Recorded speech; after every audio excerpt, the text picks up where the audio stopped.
शेणखतापासून गांडूळ खत तयार करणे.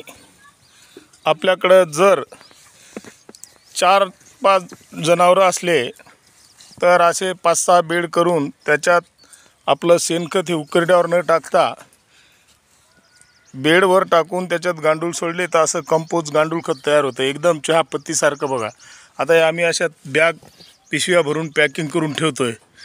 हा आमचा माणूस पहा, ते बघा कसे किती याच्यामध्ये गांडूळ दिसतात. आणि ते आता असं खुलं केल्याच्या नंतर ते आत खाली चरत चरत जाऊन पुन्हा त्याचं विष्ठा टाकून त्याच्यापासून खत तयार होते.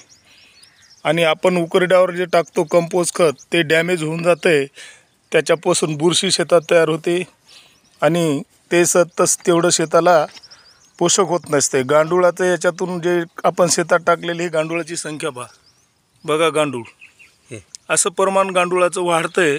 आपण जर 4-5 किलो गांडूळ आले तर नंतर आपल्याजवळ एवढ्या बेडनं सोडले त्याची हजारोची संख्या वाढते आणि तुम्हाला परत गांडूळ कुठूनच आणायचं काम पडत नाही.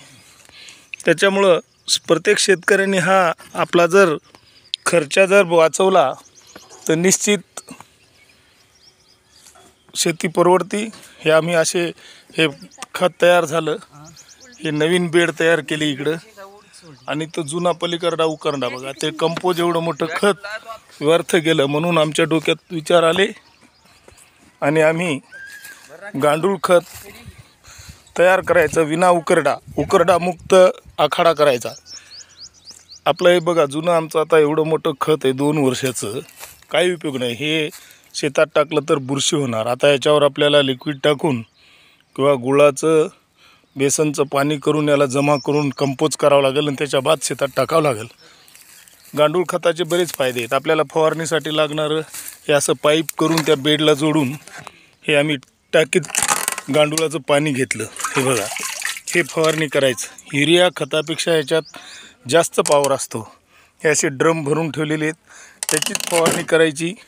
विनाकारण 5-5, 10-10 हजाराचं शेतकऱ्यांनी कृषी केंद्रावरून खत आणून नाही करायचे. आमच्याकडे 10-12 ढोरं आहेत. त्या 10-12चं खत शेण उचलून फक्त बेडवर टाकायचं, उकरड्यावर फेकायचं नाही. बघा हे असं गावरान ओरिजिनल खत असतंय. हे आमच्या गावरान गाई, हे वासरं, हे गोरं सर्व एकदम सेंद्रिय पद्धतीनं. त्याच्यामुळं इतर काही कुटाने करायचं काम नाही. हे त्याच्यासाठी जनावरांसाठी चारा साठवण, शेतीसाठी ट्रॅक्टर, पलीकडल्या कोपऱ्यामध्ये बैलजोडी, खाण्यासाठी गव्हाण जनावराला. अशी जर शेती केली, शेतीवर खर्चाचं कंट्रोल केलं, कृषी केंद्राची भरती नाही केली तर खरोखरच शेती परवडते.